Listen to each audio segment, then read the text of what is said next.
We did try to wrap that up as quickly as possible so you weren't outside for too long. Councillors, item 4 was declarations of interest. Are there any councillors with a declaration of interest on any of the items on the agenda? No? Okay, so we'll move on. We have one deputation this evening, I believe. That's correct. From Mr. Joe Bosworth. Want to do that now? Yes, if you'd like to come and sit at the front chair at the counter next to the councillors there. Okay. Was he doing a presentation? Oh yeah, this basically reading this out. Okay. Thank you. No, it's not. Would you like a drink of water? No, thank you. I had originally talked about putting a show and tell up on the screen. And as I started to develop the show and tell, I realized that I've got enough to tell that if I only put it up on the screen, the councillors might not be able to follow me as well if I gave them a hard copy of what I would have put up on the screen. So the councillors should have a document entitled Discussion Paper regarding Town of Bassendean Proposed Cat Act, and prepared by myself, my address for the council meeting, et cetera, et cetera. And just so that you know, a lot of people, when they make a presentation, give the punchline at the end. I'm giving my punchline right on the first page, so you know where I'm coming from. And that is the purpose of this presentation is to support and to limit the damage to town's fauna from unrestricted prowling of cats on private property. And I am totally and completely opposed to any roaming of cats on public or private land. I'm not anti-cat by any means. I've got many friends and many relatives that have and love their cats, and I recognize their love of the cats, and I recognize the value of cats in their lives, not necessarily mine, but I recognize. And I guess one of the most clearest of that, my youngest brother he died of a heart attack at his home at a rather young age. And when they found his body dead on the floor, his dearly beloved cat was curled up next to him and had been there from the time he died to the time they found him. And just as a memento of that and an appreciation of my brother's love of his cat, I still have a damn sculpture of a cat that was in his house, sitting out on my back pergola. Also, I've got my eldest son and his wife got 2 cats. And God bless them. They spend more money keeping those cats alive than they do keeping themselves alive. They get a great deal of love going both ways on their cats. When I lived in Maylands, my spinster neighbor across the street, Jenny, has had a series of expensive cats, and she spends all kinds of money with her expensive cats, and with great love. And I again recognize it. It's a two-way street. But everybody that I know and appreciate their cats keeps the cats home. Don't let them roam. I started out living here in Perth in Dalkeith, and in Dalkeith we had a heavily treed big lot, and we had dozens and dozens and dozens of kinds of birds and not a single cat in the area. When we moved, my wife finally said, our house is too big and it's too much work. We better downsize. We moved to Maylands, and this was my first experience with cats, because I had a very, very nice lot in Maylands that should have been heavily covered with birds, and there was not a single bird in the neighborhood. Not a single bird. They just did not exist. But I soon found out they didn't exist because there were two, what I'll call cat ladies, up the hill from me. And between the two of them, they had about 30 cats. And they let those cats roam. Not only did the cats roam, but I had cat fights almost every night in my front yard or in my backyard, and I had constant cats running through my yard. And while we were waiting, we were talking about the other people here today, people talking about cat residue, cat pee smells terrible. And these two properties in Maylands reeked of cats. And it Mr. brought a whole lot. Can I just ask you to speak a little louder? Yeah. We just missed some of the ends of the sentences there. Okay. I and a whole bunch of other neighbors got on Bayswater Council, and after about two years of fighting with Bayswater Council, they decided they'd crack down on the two cat ladies, and lo and behold, they got the roaming cat business under control, and within a year, cats was coming back to my yard, or birds was coming back to my yard. I lived in that house for 14 years, sold it to my daughter, who's now been there 10 years. And so because of that, I know exactly how much bird life has come back, and bird life has come back to that part of Maylands at least as well as it ever was in Dalkeith. When I came here to Bassendean, 136A West Road, I felt blessed in that we had ample bird life until for about 2 or 3 years, and suddenly that cat life disappeared, or the bird life disappeared. And just to give you on page 2,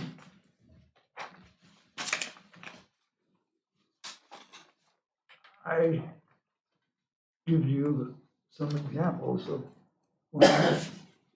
when I first moved to Bassendean, crows were prolific. There were always 10 to 12 crows in or around our yard. This year, none, 0. Magpies. When I moved in, depending on the season, there were usually 8 or 10 magpies at all times within earshot or sight. Numbers now, none. Willy wagtails. I've always had water features, et cetera, and the willy wagtails have loved my water features. They come bombing down, and the water features attract the willy wagtails. And when I moved in, there was 10 or more willy wagtails, always present, swooping in to gather water. Numbers now, none, 0. The yard, when I moved in with wrens and small honey honey gatherer, depending on the season, used to be usually 8 or 10. Now, maybe half a dozen this winter. Kookaburras were always in our area. You always had a couple of kookaburras in earshot several times a week. Now, none, zero. Doves used to be daily prolific. Very seldom see a dove now. Pigeons used to be daily prolific. There's barely any this year. Why is that? Because there are at least 4, and probably there used to be 5 roaming cats through and around my backyard, and including hanging out on my neighbor's shed roof, which has tree over it, and the cats hang out on the top of that roof, waiting for birds to come feed in the trees. And they just patiently wait, and they have decimated, absolutely decimated the cats, the birds in our neighborhood. I recognized the problem starting about 3 years ago, and I wrote nothing here, but I can tell you I have had one hellacious battle with Bassendean rangers who simply do not want to bother with catching or limiting Mr. Bosworth, cats. Mr. Bosworth, I'm going to interrupt you there. That's a supposition. It might be all sorts of reasons. We're a small council with a small staffing level. So what I will ask you is to summarise, because we've only got a few more minutes left in your time available. If you could summarise. Okay. Now, I started to do some study on what's the economic effect of cat roaming, and there's been a lot of papers, but fortunately, the February issue this year of Australian Geographic has a feature article on roaming cats. And one of the reasons I didn't put all this on the board was that the magazine is copyright, and with the copyright problems. I can imagine there are copyright items. Mr. Bosworth, would you like... But go ahead. I was going to suggest that we do have a short period of time where councillors can ask you questions, because we are running out of time now. Okay. We've actually gone a little bit over time. So I know this is in relationship to a notice of motion that's been put up by Councillor McLennan, who actually is not here tonight. But having said that, perhaps if I could just open the floor to any councillors who might wish to ask a question of Mr. Bosworth. In particular, I urge you to look at my summary on page 3, and further look at the last paragraph on page 3, and it can be inferred from the negative effects of the economy that this cost at the rate of $700 per head of population. And with 20,000 people in Bassendean, it is possible the cost per head of population for domestic cats exceeds $100 per head, which means that there is probably $2 million annual loss to the local total economy due to roaming cats in Bassendean.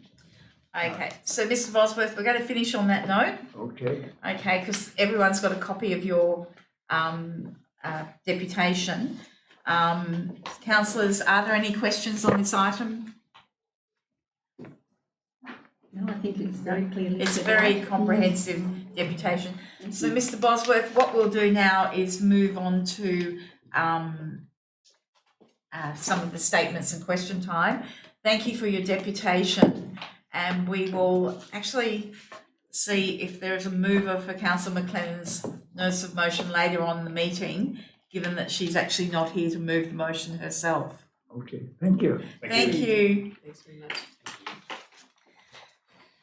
So, okay, so we will move on to statements from members of the public. Now, I have several statements that have been sent in by email, so I'm just quickly going to read those out. The first one is from Natalie Fisher regarding item 12.4. Myself and my partner, Thomas Fleming of 24 Highland Street, Bassendean, are writing in regards to item 12.4. In relation to the Bindaring Park, Thomas and I support the move for lots 17, 19, 21 and 23 Anstey Road to be reserved as local open space and not zoned as residential.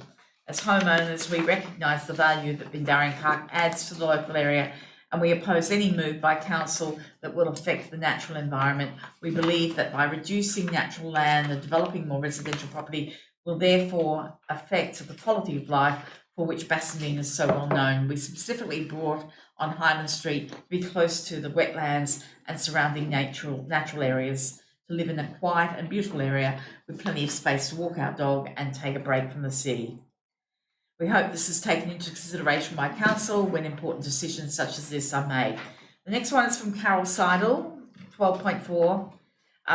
Over the years since Town Planning Scheme 4A was gazetted, the council has allowed the original area of public open space to be reduced by allowing roads to be built where they should not have been built, and by zoning very low-lying land to be housing.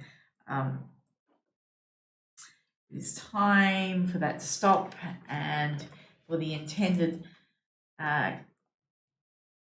low-lying wetland park to be implemented, to be connected and implemented for the good of the people and for the whole of Bassendean and for wildlife and environment and natural vegetation.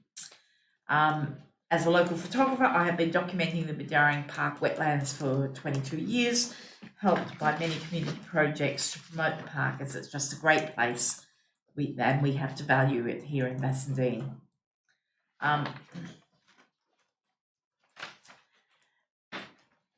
Bindaring Park wetlands was featured in the movie Bassendean at the Revelations International Film Festival. To be in a movie says a lot. The next one is from Nonnie Jebberson of 6 Barton Parade, Bassendean, also in relation to 12.4. At the briefing session, there was much discussion around Bindaring Park. While details seem complex and it may be difficult for councillors and staff, the long history of the 4A scheme, some things remain clear. The intent of the scheme is to maximise the potential of Bindaring Park for its amenity, environmental and flood mitigation values. The people of Bassendean generally expect their POS, which is public open space, to be retained, and to that end we support councillors to return 17 and 19 Anstey Road to public open space, not residential, and retain sections of Highland Street, Anstey Road and Carnegie Road as public open space into the future. Nonnie Jefferson has also mentioned something about 13.4, notice of motion glyphosate. Councillor Carter has a notice of motion to reduce the use of glyphosate-based herbicides in the town. I fully support this and other measures to prevent exposure to poisons. We then have a notice of motion from Colin Davies, which is similar to a statement that Colin made last week when he was in the chamber at the briefing. I'll just read out part of this. He would like to submit this statement to be read out. It's a continuation of the statement submitted and read out in the meeting last Tuesday. This statement is in regard to Bindaring Park and returning lots 17 and 19 Anstey Road to residential and retaining lots 21 and 23 as public open space. Specifically, the statement focuses on the importance of the wetlands and wooded areas such as Bindaring. So it appears that this gentleman would like to retain 17, 19, 21 and 23 all as public open space. It's widely known that wetlands are a significant carbon sink, with up to 35% of global carbon stored in wetlands. The loss of existing wetlands and wooded areas would result in the loss of that particular carbon sink. However, there's even greater concern as the loss of wetland sink leads to the release of stored carbon back into the atmosphere. This is a particular threat should there be development construction on the Bindaring Park and the lots in question as per draft local planning scheme number 11. I'll leave it there for that one. Okay, we have members in the audience, so I would ask if anyone in the audience would like to make a statement or ask a question, and if you do, could you put up your hand and come to the microphone, state your name and address. No? Okay. So with that, we will move on to, there are no petitions that I know of, which is item 8. We'll move on to item 9, which is confirmation of the minutes. So 9.1a, I need a mover that the minutes of the ordinary council meeting held on the 28th of June 2022 be received. Could I have a mover for that? Councillor Wilding, seconded. Councillor Polifka. Anyone against? I'll declare that carried. The next one is item 9.1b, that the minutes of the ordinary council meeting held on the 26th of June 2022 be confirmed as a true record. Moved Councillor McWilliam, seconded Councillor Ames. Anyone against? I'll declare that carried. 9.2, special council meeting the 5th of July 2022. Item 9.2a, that the minutes of the special council meeting held on the 5th of July 2022 be received. Councillor Ames, seconded Councillor Wilding. Anyone against? I'll declare that carried. Item 9.2b, that the minutes of the ordinary council meeting held on the 5th of July 2022 be confirmed as a true record. Mover, Councillor Ames, seconded Councillor Carter. Anyone against? I'll declare that carried. I don't believe there is any business deferred from the previous meeting. So we'll move on to item 11.1, external committee reports. That council notes that no documents from external committees have been received within the reporting period. Can I have a mover? Councillor Ames, seconded Councillor McWilliam. Anyone against? I'll declare that carried. So we'll now move on to officers' reports and en bloc. Coming out of en bloc, councillors, I have 12.2, 12.4, 12.7, 12.8, 12.9, 12.14, all the notices of motion, which is item 13, and we've dealt with the confidential. Are there any other items to come out of en bloc, councillors? So I did ask before. okay. Oh, 4.9 is there? It's already out, yeah. Councillors, you fine, or do you want me to read it out again? No. Okay. So can I have a mover for the remainder of the items on block to be a mover? Councillor McWilliam, seconded. Councillor Wilding. Anyone against? I'll declare them carried. Okay. So councillors, we'll move on to the first item, and I've pulled that only to ask a question of the officer, if you don't mind, Mr. Gibson. Mr. Gibson, the item itself is quite straightforward. But given that I have flagged an amendment to local planning scheme 11, if that amendment in respect to constructed portions of road reserve in Anstey Road and Highland Street remains as public open space, would that mean that you would wish to amend this particular item in 12.2? Through Madam Mayor, no. As the report sets out, it's only the closure of the unconstructed portions of road that is concerned with item 12.2. So even if there was a different view on the areas highlighted in blue, being Anstey Road and Highland Street, that's a matter for the scheme item. Okay. So councillors, are there any other questions on this item? So could I have a mover for 12.2? I'll move that. Is there a seconder? Yeah. Councillor Carter, anyone against? I declare that carried. So we move on to 12.4, which is the draft local planning scheme number 11. So Mr. Gibson, would you like to speak to this item?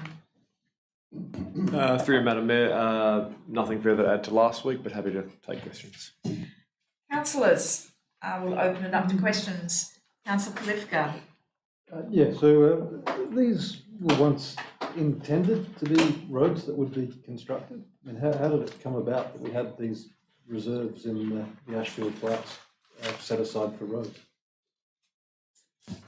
Through Madam Mayor, not particularly sure of the history of it, but I think a contemporary assessment would suggest that the roads are not required for the purposes of vehicular traffic, and can therefore, with council's endorsement, be closed. In terms of how it came to be, I'm not quite sure, unfortunately. Could just be a surveying relic or something where somebody said, here's this land, potentially we could build roads, but there was never any intention to actually do so.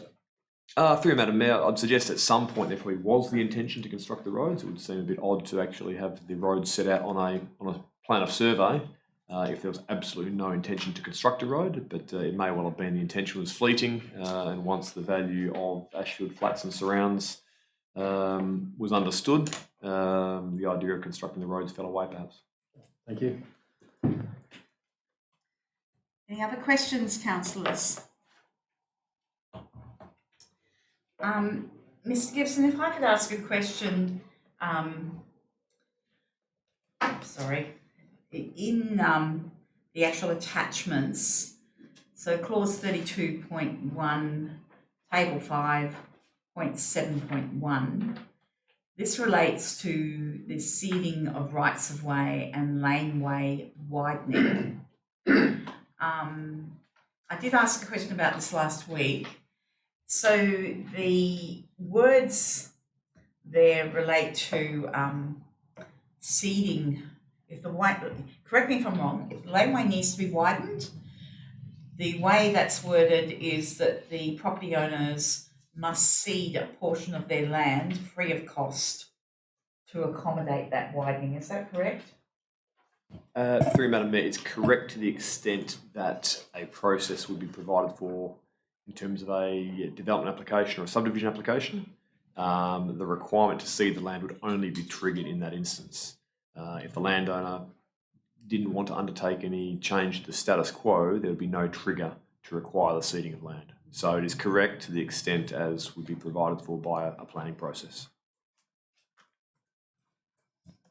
Okay, so the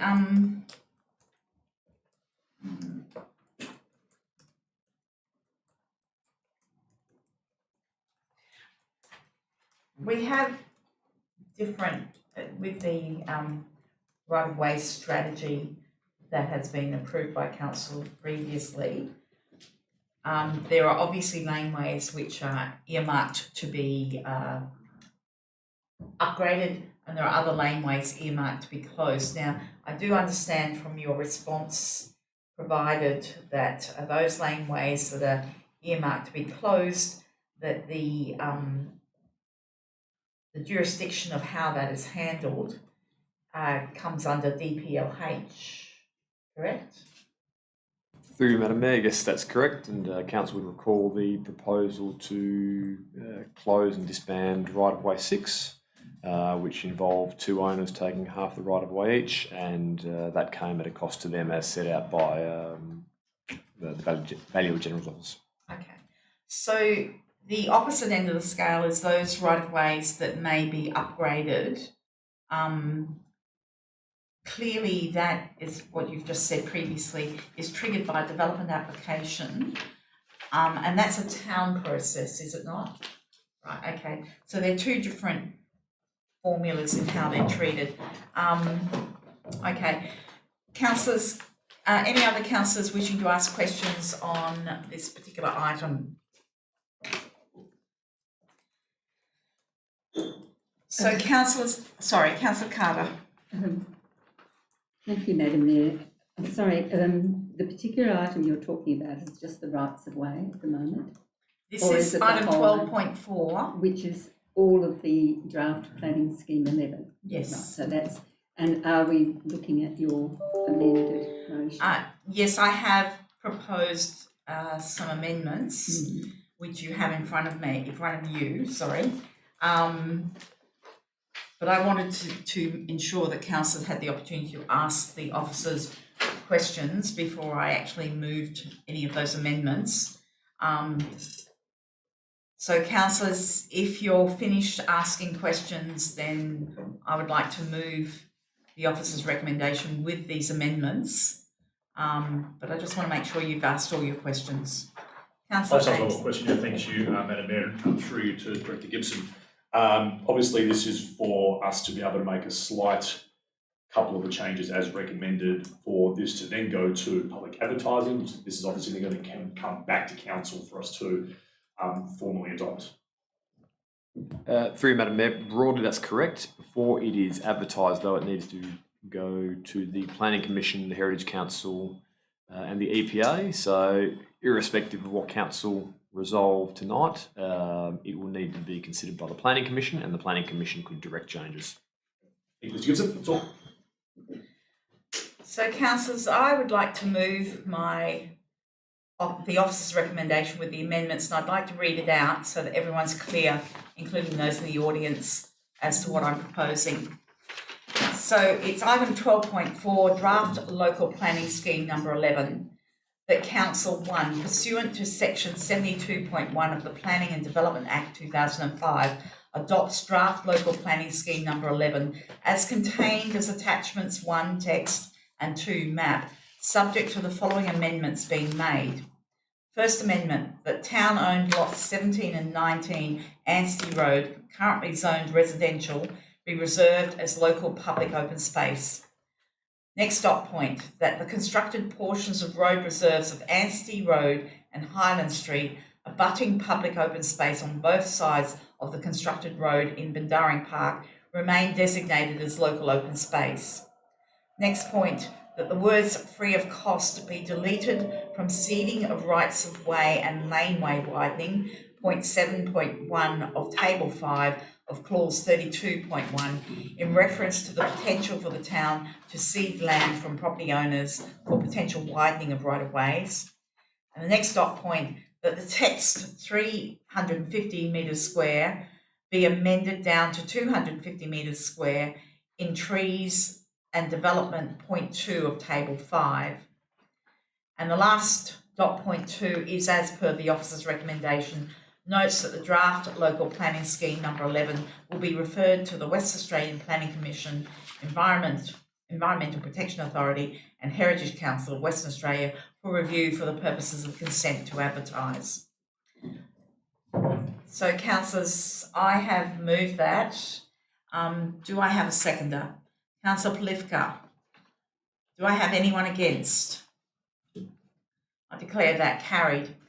Just a notation too for the officer, there was a comment that I had not provided a reason for one of those dot points, so I will forward that through in email form to the minutes clerk after the meeting. Okay, so, sorry, councillors, let me find my documents again.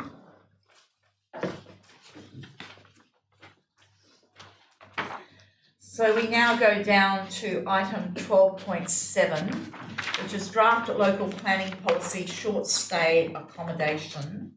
So Mr. Gibson, I believe this is your item again. Through Madam Mayor, it is. Would you like to speak to it? No. No, okay. So, councillors, if you've got questions on this item?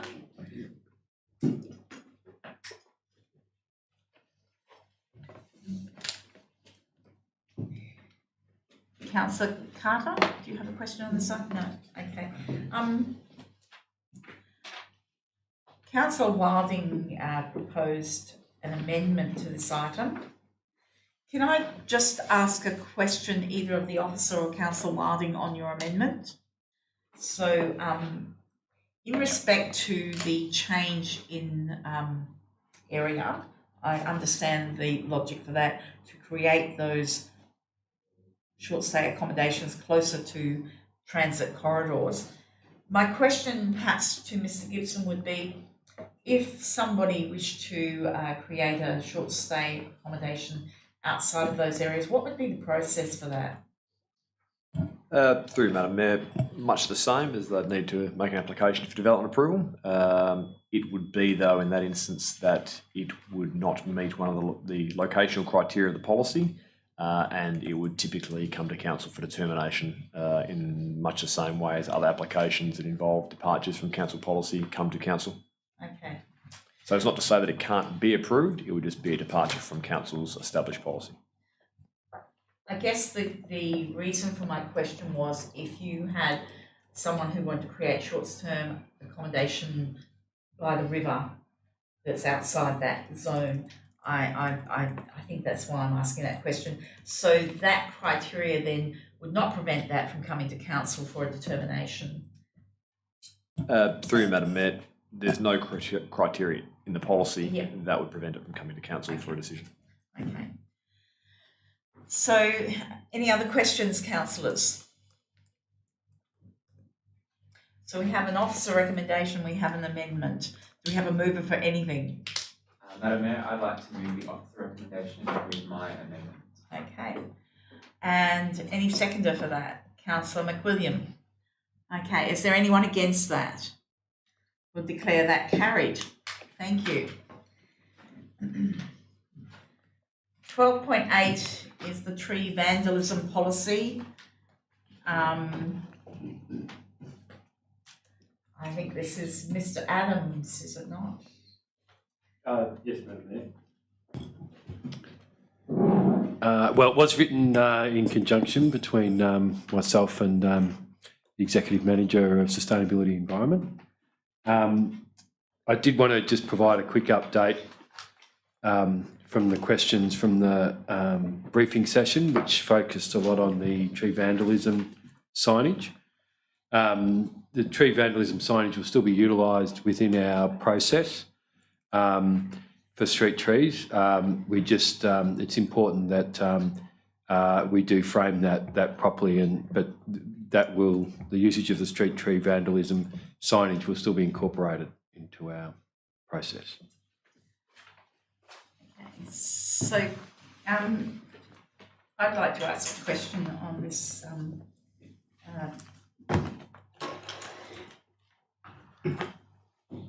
I understand that in March next year, you'll be bringing back some of the tree policies, some variety of policies in respect to the tree policy.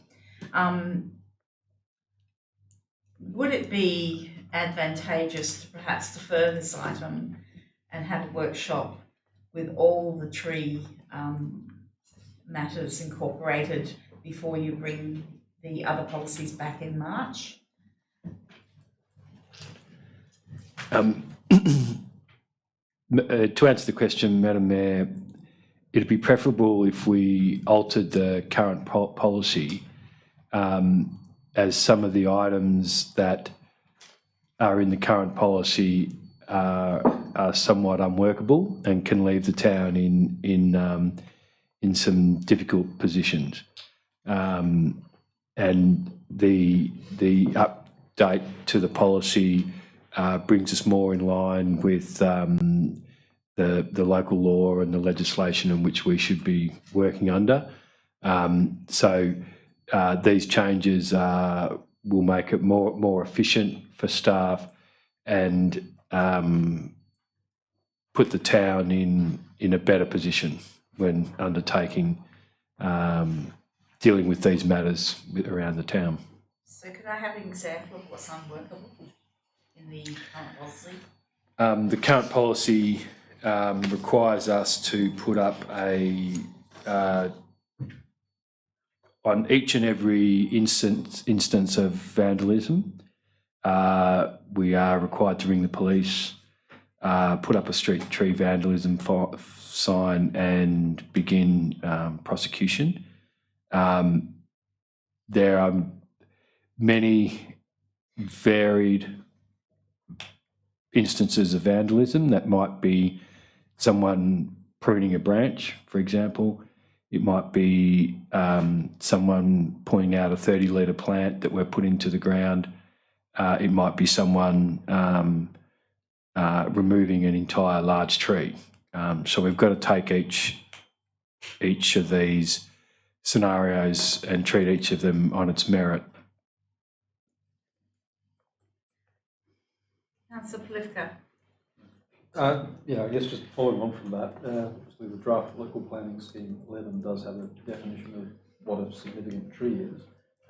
If we were to rework the policy, would we be able to mandate those more significant consequences for when people vandalise or remove a significant tree?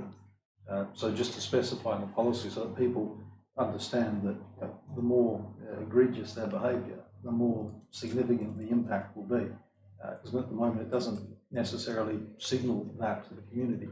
If they have a look at that, they might say, well, the consequences are the same for trampling a shrub as they are for getting out the chainsaw and removing a remnant peppermint willow or something like that. So I suppose, would we be able to give that level of detail just so that we signal to people and people can't then turn around and say, well, I didn't know. Is that something we would be able to do in the policy?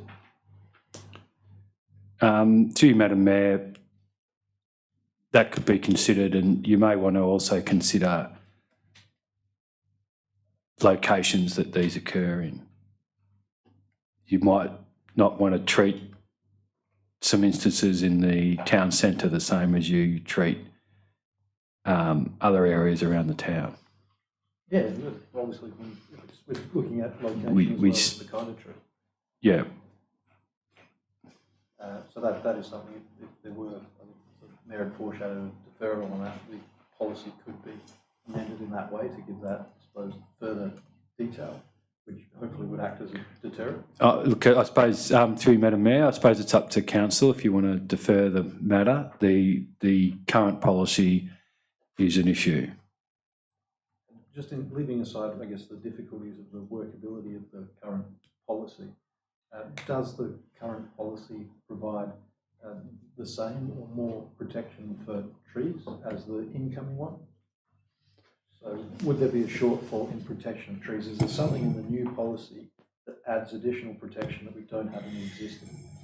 Through the chair, the new policy refers to more relevant legislation.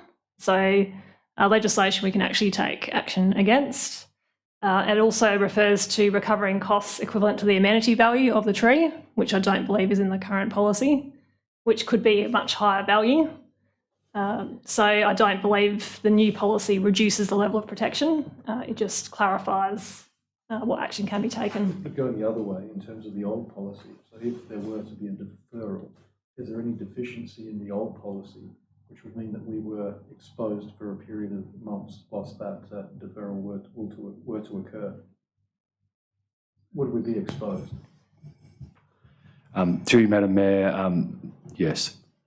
And in terms of what that would be?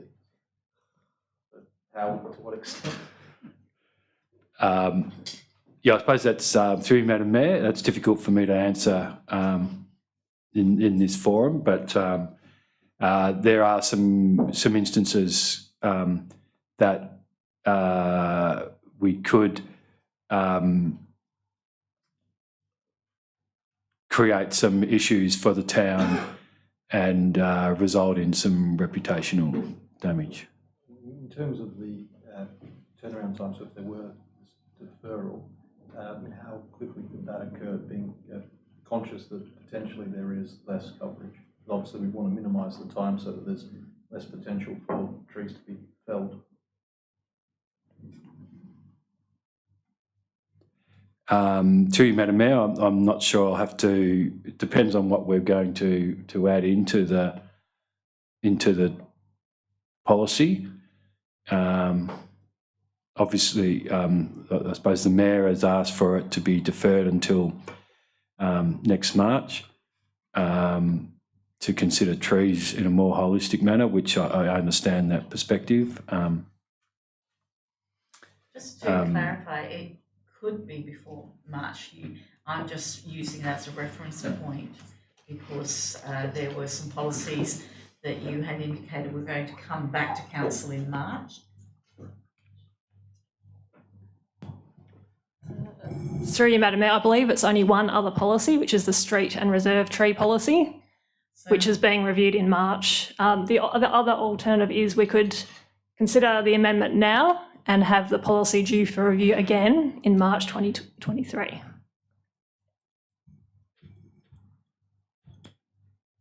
Councillor Wilding. Sorry. Thank you, Madam Mayor. Director Adams, just to test my understanding of the current policy, so if we were in a situation at the moment where someone hypothetically snapped off a branch as they walk past, which would be classed as vandalism, and would the town currently, under the current policy, be obligated to then launch into a prosecution and the full process, even if it didn't feel it was necessary?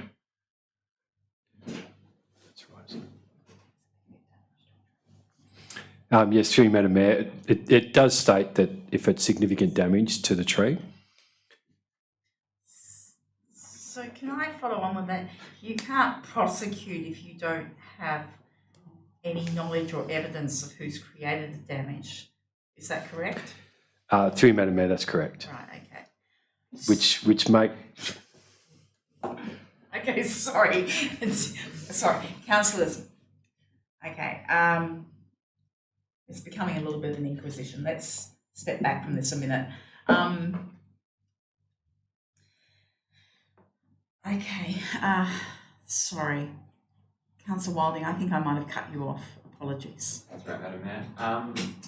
Just to clarify, what would be an example of something that counted as significant damage to a tree that the town wouldn't see as significant enough to launch into a prosecution? Through you, Madam Mayor, I think we're starting to talk about legal terms, and I'm not a lawyer, but we've got to be able to prove that they've done it. But the policy states that we need to step into that with various actions without being able to prove, and that could put us in a difficult situation. So, councillors, I think I'm going to draw a line under questions because we are going a little bit around in circles, and yeah, I don't wish to put you on the spot, Mr. Adams. So, I know that we've had discussions about merging of some policies, which is why March stuck in my head. So, am I correct in understanding that some policies relating to trees were going to be merged, or no? I've got a shaking of head there. Through you, Madam Mayor, there is only one other council policy, which is the street and reserve trees policy, which was reviewed recently. Yeah. The other policies are local planning policies, so it's not directly related to this. Okay.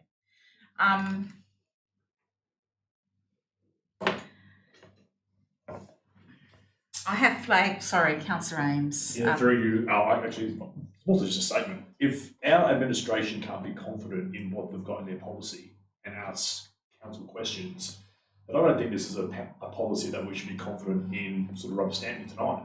So if there's been some conversation that requires further deliberation and deferral, I'd be confident in deferring this for a later date where we can have either a discussion about it so that we've got a clear understanding about what the old policy has, what the new policy is taking over, so that both council and administration know exactly what we're talking about. So I just feel that I wouldn't feel comfortable in moving it at the moment because of the information that's been provided by the administration after the questions have been asked by council. So if there's a half sort of thought process to defer it, maybe for our next OCM, or when we've got some questions that have been answered by the administration from council's questions, I think that would be a pretty sensible move forward. So, councillors, I wouldn't mind deferring this to a short workshop. It doesn't have to be a great big workshop. I just wouldn't mind having a discussion about this policy at a workshop that could only be like half an hour or 20 minutes. That would be my preference. And it seems to me that there might be others who feel it doesn't matter when that workshop is. I would assume that you'd want to do it before March because that's when you're looking at other policies. But I'd like to move deferring this to a workshop. And I've got a seconder, obviously, with Councillor Ames. Do I have anyone against? I'll declare that carried. Okay. So, councillors, we'll now move on to 12.9, which is the meeting dates. And the only reason that I have pulled this one out is to ask a fairly simple question. With the dates between December and February, it's a fairly extensive period of time between official meetings. And I do understand that staff and councillors, for that fact, all book their holidays in advance. So I don't wish to mess with this too much. But my question is, if there was a desire to potentially bring forward the February date a week for the briefing and the OCM, would that be problematic in any way, shape or form? It's only just because there's such a long gap, it's about 11 weeks. So I'm just curious about. It shouldn't be an issue.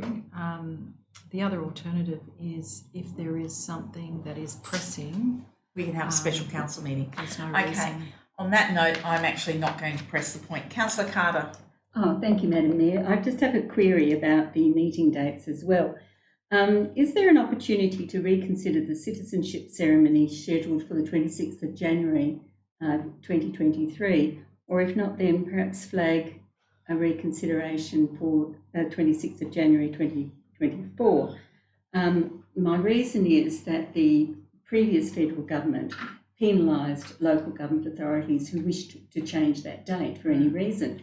I don't see that our current federal government will treat local governments in the same way when you're talking about Aboriginal recognition and reconciliation. It is a very divisive date. So perhaps we could flag thinking about changing the date for our council. The citizenship ceremony is actually it's a federally driven event. So we work with the Department of Immigration, Citizenship on that particular event. The date is selected by them. So we are sort of almost a servant to them. So if they want to change that, that would be wonderful. But at the moment, we are merely carrying out their requirements. Yes, thank you very much for that, and I do agree. I know that's the process, but I do know that councils can apply to have the date changed, and we might like to leave a little bit of leeway for us to change the date. I'm not sure whether it'll be time to do it for January 2023, but we could move towards 2024 perhaps. So with this current report, we're not taking in 24 anyway, so no, that's yeah. So that can be a discussion that we can have with the CEO outside of the meeting, if you like, because this report doesn't actually deal with 2024 at all. Yes, I agree, but is it likely to be able to change it for 2023? If I'm told no, that's fine. I wouldn't think we could do that in this short timeline. Thank you. So, Well, that's my opinion. I should ask the staff. There's certainly been pressure on the federal government to rethink the date. There hasn't been any formal communication as yet, but if there is a change, it's certainly something we can embrace. Councillor Ames. Very good question, and this is through you, Madam Mayor, to the CEO. What sort of communication would we have to provide from a local government authority to the state or federal for our request to change the date from our local government authority? It's something that we can advocate for, the change of the date. Did you want to put something to play for that to be done then? No, thank you. No, I'll leave it at that because I think it's in the hands of the federal government. Okay, councillors, we've got this item. Do I have a mover for this one? Councillor Wilding, anyone? Second, Councillor Ames, anyone against? I'll declare that carried. So councillors, that then brings us to the notices of motion.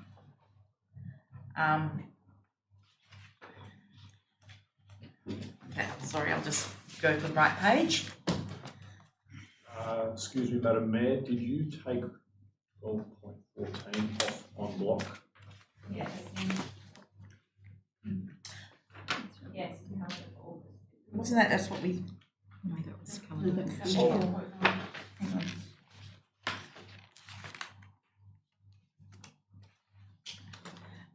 on. Sorry, that was a mistake. Okay, so that's out of en bloc, is it? Okay, so do we have a move for 1214? Councillor Wilding, seconded. Councillor Ames, anyone against? I declare that carried. Apologies, councillors. Okay, now we move on to notice of motion. So 13.1 is a notice of motion from myself, and noting a conversation I had with Ms. Canier last week. This notice of motion does need to have the date changed in the first sentence from August to September, because there's no physical way that the officer can produce that report by August. This was because the original notice of motion was meant to be for the previous month, but that didn't happen. So councillors, if you can make a note that August needs to change to September, and I believe Ms. Minute Clerk has that as well.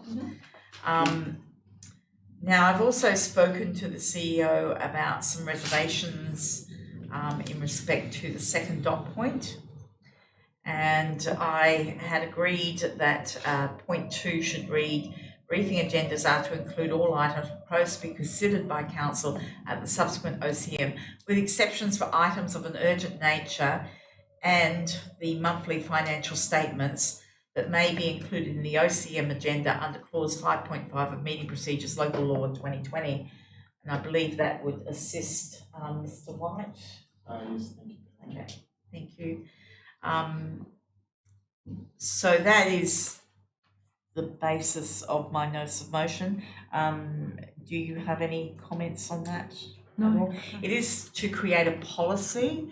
It's not to actually implement this immediately, but for the staff to consider it, come back with a report about what can and can't work. So that's where we're at.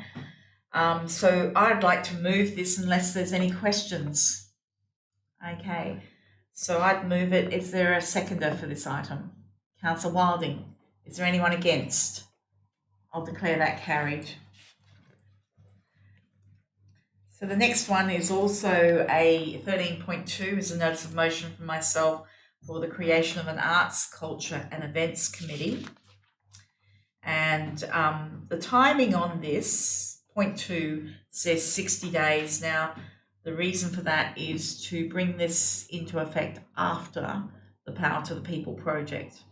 I did not wish this to complicate or create problems for staff when they're involved in the Power to the People project. In effect, I would ask the staff if they've got, I've noted the comments, the officer's response to that.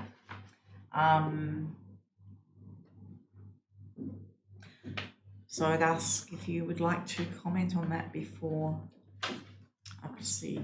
I'm just thinking, just in terms of the timing, the Power to the People activation is happening late September, early October, and prior to a committee meeting, there would need to be a resolution of council endorsing the terms of reference for that committee to exist. Yes. So that would need to occur well before the meeting of that committee.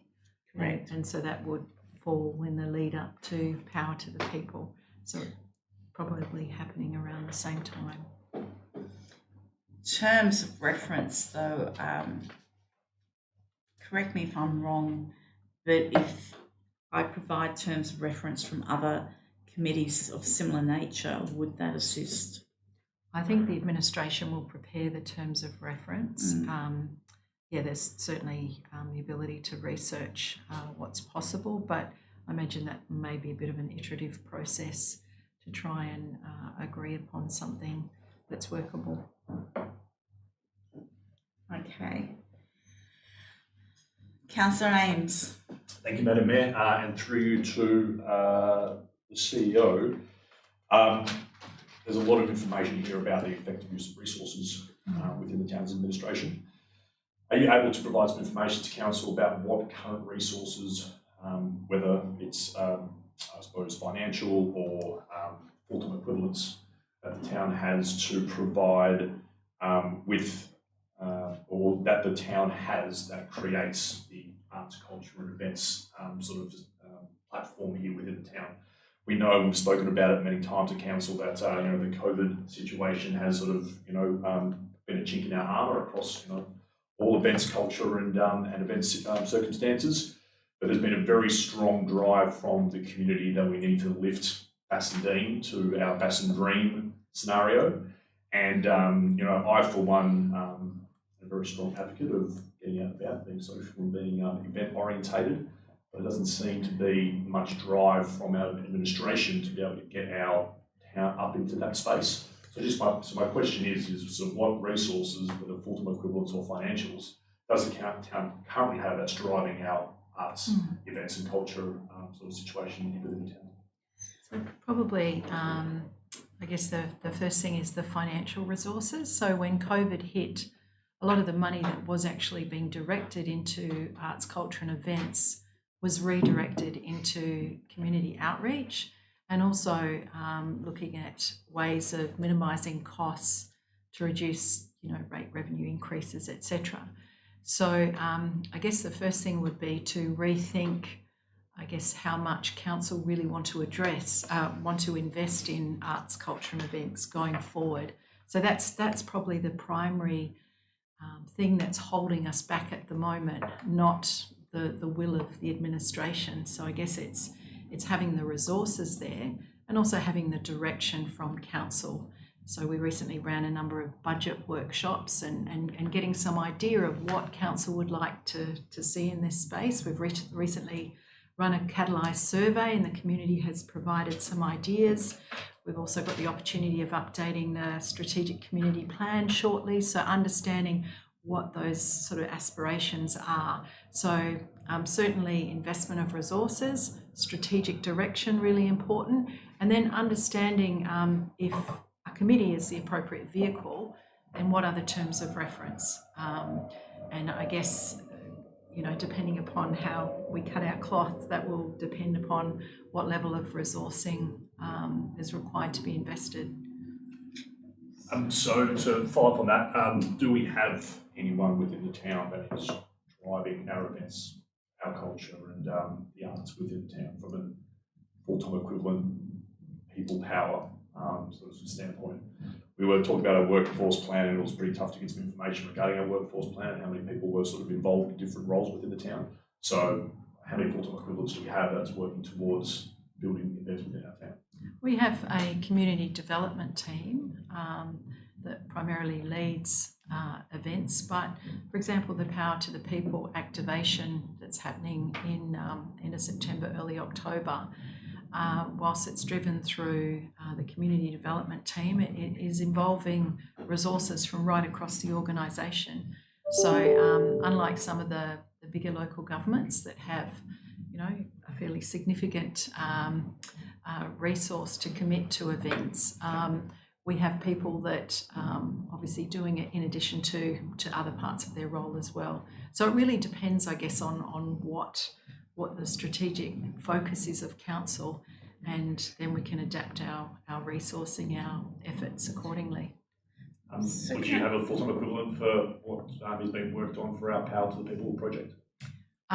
We have resources from right across the organisation that have effectively come together to assist. So it's not one person's sole role, but a number of people are contributing. It's been a collaborative effort from across the organisation. So can I ask a question here, because I just want to make clear that this had no intent of interfering in the current financial year. It was more to pre-plan for the 23-24 financial year, and that's actually written there. So with a normal committee structure, am I correct in assuming that the average is one meeting a quarter? So 4 meetings a year?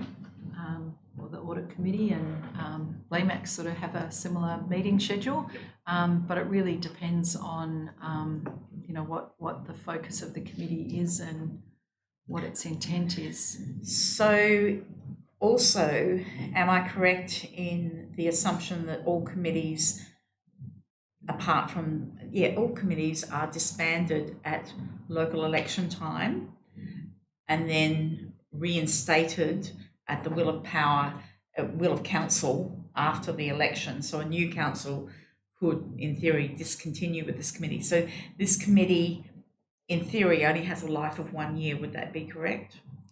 If it was to be established soon, yeah. Well, 60 days. It would run until the elections in October next year. Yeah.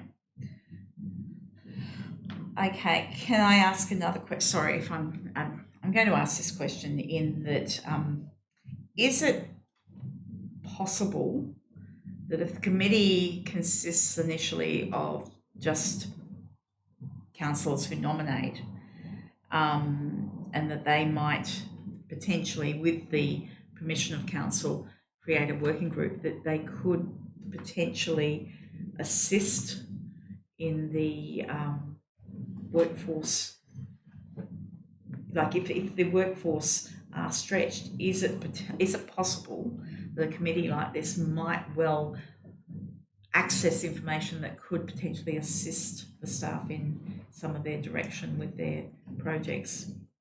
I think the Act needs to take primacy here in terms of the functions, powers, responsibilities of council and the administration. So having a vehicle like a committee doesn't necessarily open up the doors to council to get involved in event planning, etc. So there is that risk in any committee structure that that could be encroached, and that would just need to be, I guess, something that is the back of mind for councillors on the committee. Okay, Councillor Polifka. Thank you, Madam Mayor. In terms of that issue about the separation of powers, surely that's something which could be resolved by the terms of reference? Certainly, yes. The terms of reference can stipulate that, but then I guess it's just thinking about making sure that the terms of reference are sort of practice that's translated into practice. Wouldn't it be as straightforward as council allocating a budget for this committee each year, that committee then deciding what events are going to take place as opposed to how those events are going to take place? Certainly. Having some strategic direction from council or a committee of council in terms of what they'd like to see in arts, culture, etc., that would be valuable. Just to clarify, with this notice of motion, yeah, I have specified that this is a committee with non-delegated power.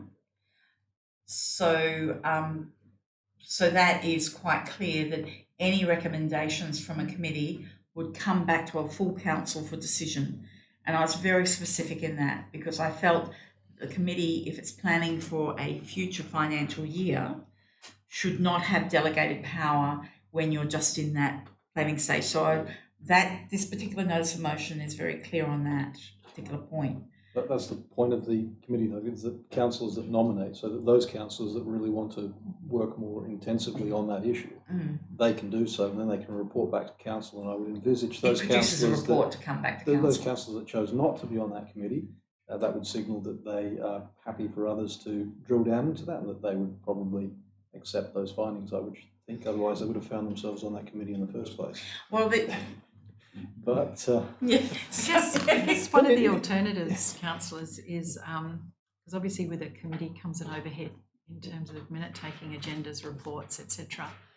And then you've also got oversight and so on. So whether or not you can achieve the same end through a workshop, series of workshops, that I would guess be the other. my concern would just be that how can we signal and have this, I suppose, committee standing there, signal, say we want a medium-sized event for, or a large-size event for NAIDOC, maybe we want a slightly smaller event for the Avon Descent if we want one at all. It'd be nice if we had one, but just so that we could sort of allocate the size, and then administration goes away and makes it happen.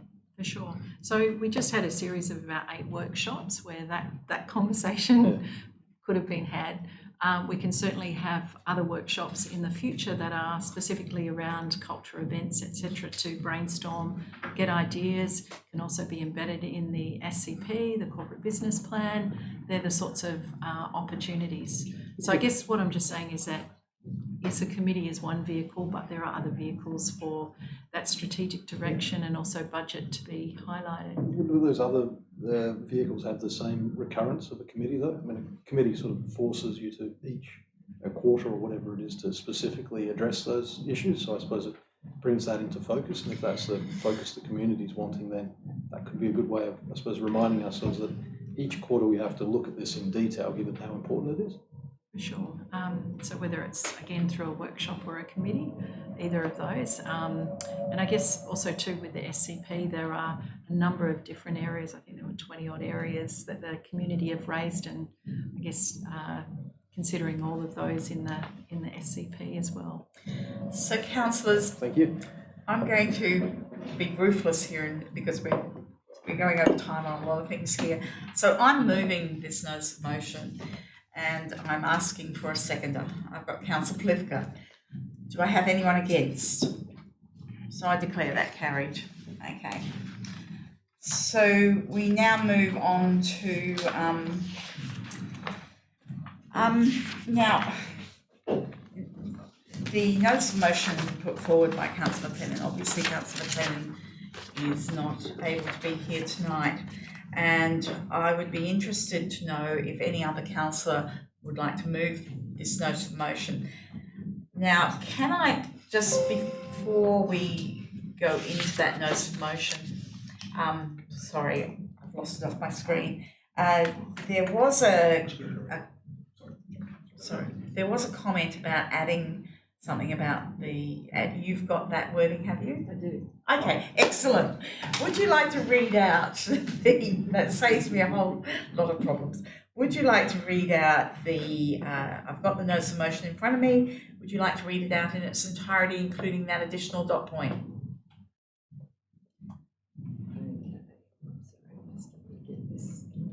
Sorry, I've put you on the spot. It's all right. It's my own fault for not having this bit up. My screen went to sleep as well, so So,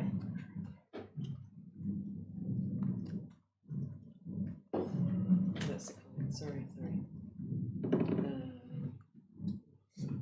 Just go to the right spot.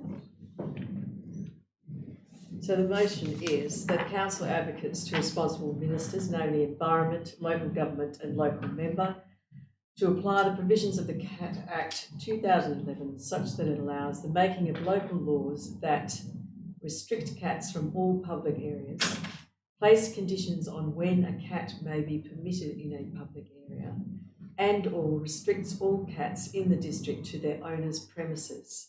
And 2, through the East Metro Zone, seeks Walga support to advocate to responsible ministers as above. there is an amendment that Councillor Colin suggested be added to the motion, and that is that that council amend the motion so as to incorporate the seeking of legal advice either independently or in collaboration with other local governments or through the State Solicitor's Office. I'll send that through to you. So could I suggest that council requests the CEO to seek legal advice as per the rest of that Sure. text? Councillor Plivka. Just to the CEO, do we have an indication of what that legal advice is likely to cost or how much we would be willing to apply towards that? State Solicitor's Office, isn't it? So we would actually have to Because the State Solicitor's Office, I understand that and happy with that reference, but if they're suggesting that there would be private solicitors involved, then that would come at a cost. Yeah, so I guess the first thing we'd do would be investigate either through WELGA, so there's a state local government partnership, or through state government to see whether advice could be sought. So for example, through the Department of Local Government to SSO, we can't go straight to SSO, but if that resource is available, the state government may seek that advice on our behalf. Alternatively, we could look at WELGA to see whether there's an opportunity of local governments pooling resources. But I suspect there's enough momentum around this issue, particularly from metropolitan local governments, to want to look at further potential to restrict cats from all public areas. So we wouldn't be committing any town funds towards... I would suggest that if we did need to commit town funds, we would be having another conversation with as long council. as it comes back at that point, Yeah. that would be fine. That would be good. Okay, so we have a mover with Councillor McWilliam. We have a seconder, Councillor Wilding. Do we have anyone against? It's not against, it's an amendment. Okay. Now, Councillor Philippe. unfortunately, Councillor McLean isn't here, but the amendment was one which stems from a discussion I had with Councillor McLennan and Mr. Bosworth following the briefing session. So it relates to point 1.3. So we've got restricts all cats in the district to their owner's premises. I wanted to add in there or other private premises with the consent of the owner of those premises. So Councillor McWilliam, would you accept that? Is this like a cat daycare sort of option? Or? It could be your neighbour, so you might have a reciprocal arrangement with your neighbour, or say you went to visit a friend and you took your cat, and well, I'm not suggesting that's what people do, but if someone were that way inclined and they took their cat with them, they wouldn't be falling foul of this, in that they would have that permission to take that cat from their premises to another private premises, because they have the consent of the owner of those premises. I don't see a problem with that. I had that discussion. I think the other thing that Mr.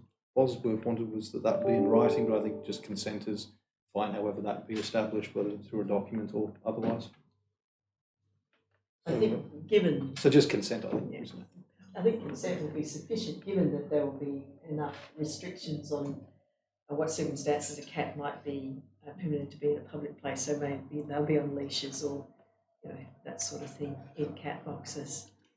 So Councillor McWilliam's accepting that. Do you have that, Amy? Can I just clarify? Yep.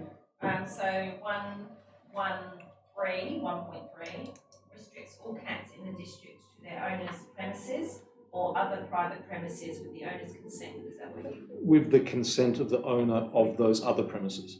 Oh, with the Consent of the owner of those other private premises, rather, because obviously we're excluding public altogether.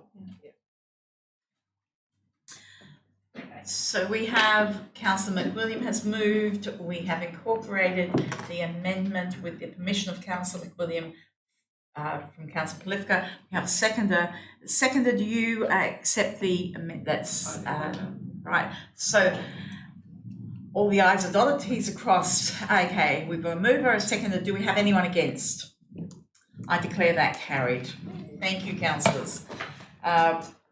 we now move to the last notice of motion, and I've had advice from the CEO on this particular notice of motion, and I would ask the CEO to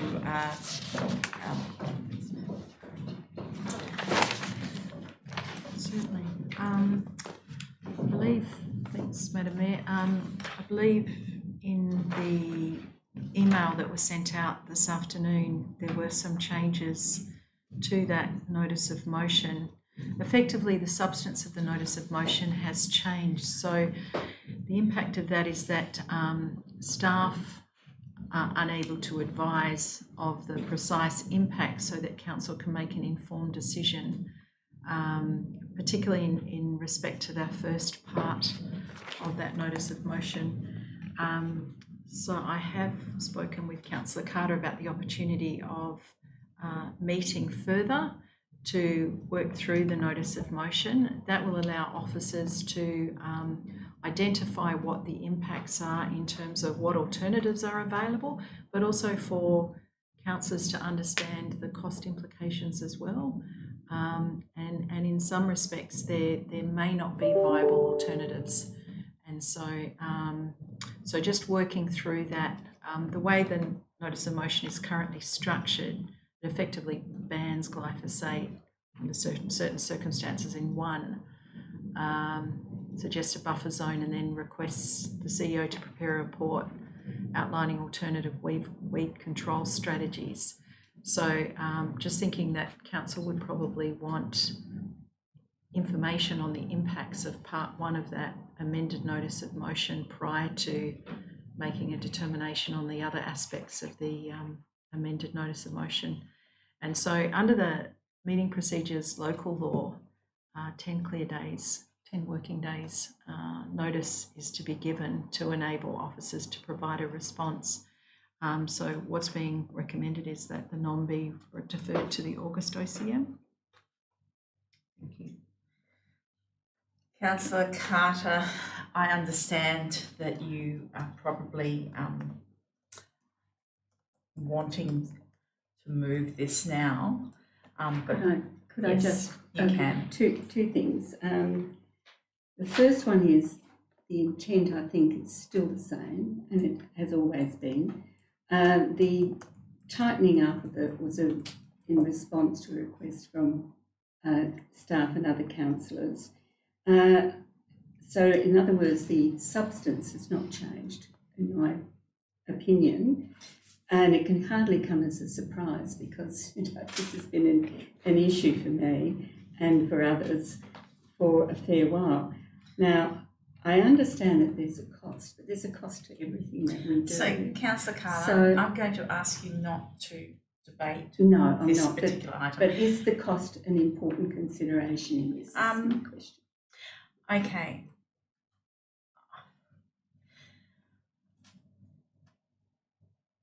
There would be no one more than me that would like to put this to bed tonight. Okay. However, as presiding person, I do take on board some of the comments from all parties. Okay. And I would suggest to you that at this moment in time, there are some unknowns here that would make it difficult for your fellow councillors to make a decision tonight. So my preference would be for this particular item to be deferred tonight to the August meeting. And I would very much like to have conversations before the August meeting so that we can actually make sure that the information around this notice of motion is informative and extensive. So, and I think at the moment, councillors, your fellow councillors, don't have the information that we would like to have to make the decision. And this is a problem that we're presented with at this moment in time. So my suggestion is that the notice of motion be either withdrawn and represented in another form in August or deferred until August. Even if you defer it, you can still make changes if you wish. But my next question is to the CEO. If this is deferred till August, is there the potential for a report to be provided that will enable councillors to actually make some decisions on these items? Through you, Madam Mayor, that's certainly the intention. And whilst I appreciate Councillor Carter has provided greater specificity, effectively what the staff need to do is to look at now all of those examples that have been provided for the district and identify current practices and the proposed new practice and the impact under this notice of motion and what that will mean. And if there's a viable alternative to glyphosate as well. So it's not just a cost factor, it's also looking at is there an effective, viable alternative in some of these situations, and where there's not, what happens, particularly if there's a blanket ban, what do we do?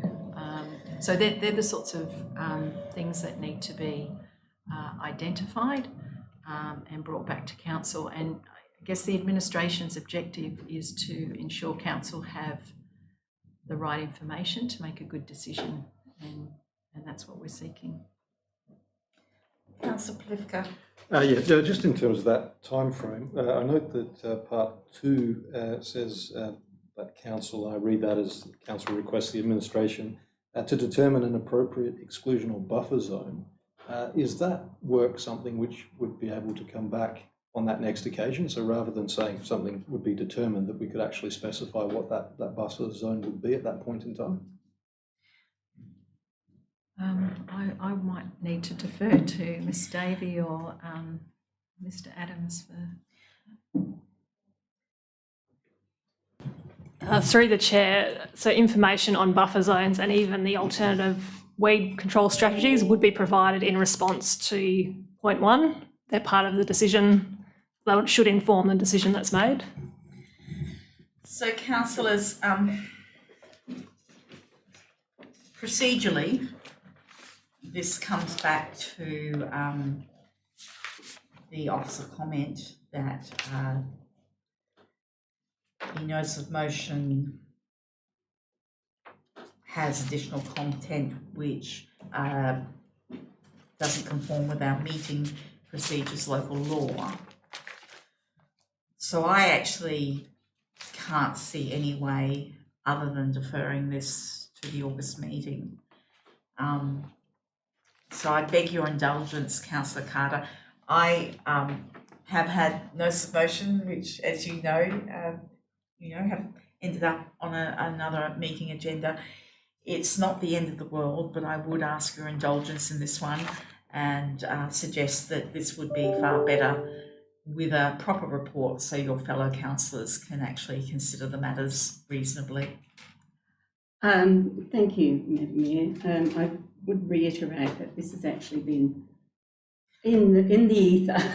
I do understand, Councillor Carter, and I do understand. And but I'm happy for you to move an amendment, but I would like to move my motion, and if there is no seconder, fine. Thank you.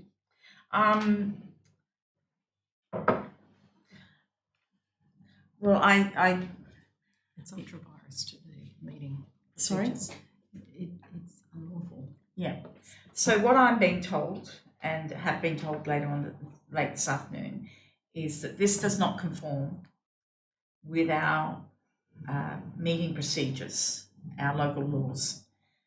So unfortunately, procedurally, it cannot be moved at this meeting, and so I'm sorry, Councillor Carter.